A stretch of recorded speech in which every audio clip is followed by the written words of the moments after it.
જૈનાબાદ વાડા સળગાવવા બાબતે માલધારી સમાજ દ્વારા પાટડી સેવા સદન ખાતે મામલતદાર સાહેબને આવેદનપત્ર આપવામાં આવ્યું। વારંવાર વિધર્મીઓ દ્વારા કનડગત થતી હોય માલધારી સમાજમાં રોષ ઉચ્ચ કક્ષાએ રજૂઆત કરવામાં આવી છતાં કોઈ નિરાકરણ આવતું ન હોય। આ તકે કોઠારી મુકુંદરાય બાપુ, વડવાળા મહંત કરમશીભાઈ શુરાભાઈ ફતેપુરા, કનુભાઈ કરચટા અને સમગ્ર માલધારી સમાજ દ્વારા પાટડી સેવા સદન ખાતે ઉમટી પડ્યા હતા। Bureau report Minaz Malik, Halar express news, Surendranagar. તાલુકાના જૈનાબાદ ખાતે જે ઘટના બની છે તે ઘટનામાં સમગ્ર હિન્દુ સમાજ જૈનાબાદના રબારી સમાજની સાથે છે। સમગ્ર હિન્દુ સમાજ એની સાથે છે। આજે છેલ્લા 5 વર્ષથી ઘાસચારો સળગાવી દે છે, ગાયોને સળગાવી દે છે।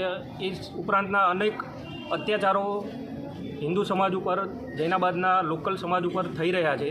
તો આ સમાજ આજે આવેદનપત્ર સ્વરૂપે પ્રતિકાત્મક વિરોધ દર્શાવ્યો છે।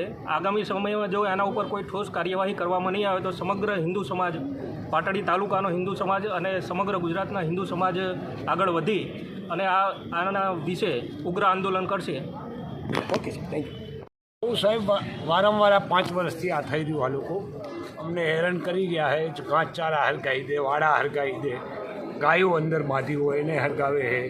એટલે અમારે કઈ રીતે નભવું? અમે બધા માલધારી સમાજ છીએ જૈનાબાદ, અને ત્યાંથી હું આ રજૂઆત કરું, બધા સાહેબો આવે, અધિકારીઓ આવે, કહેશે કે ભાઈ આનું સમાધાન થઈ જશે અને તમને નિર્ણય આપશું। કોઈ નિર્ણય મને મળતો નથી।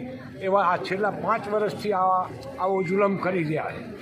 એના માટેનો કોઈ નિર્ણય મને આપો। Okay sir.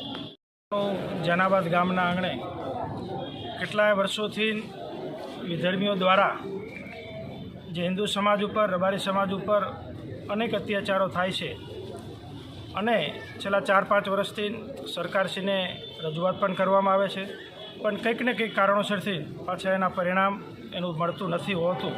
પણ આ વર્ષે પણ લગભગ 15 દિવસથી વાડા સળગાવવામાં આવ્યા। બીજી બધી રીતે, ઘણી બધી રીતે માનસિક ત્રાસ પણ સમાજને આપવામાં આવતો હોય છે।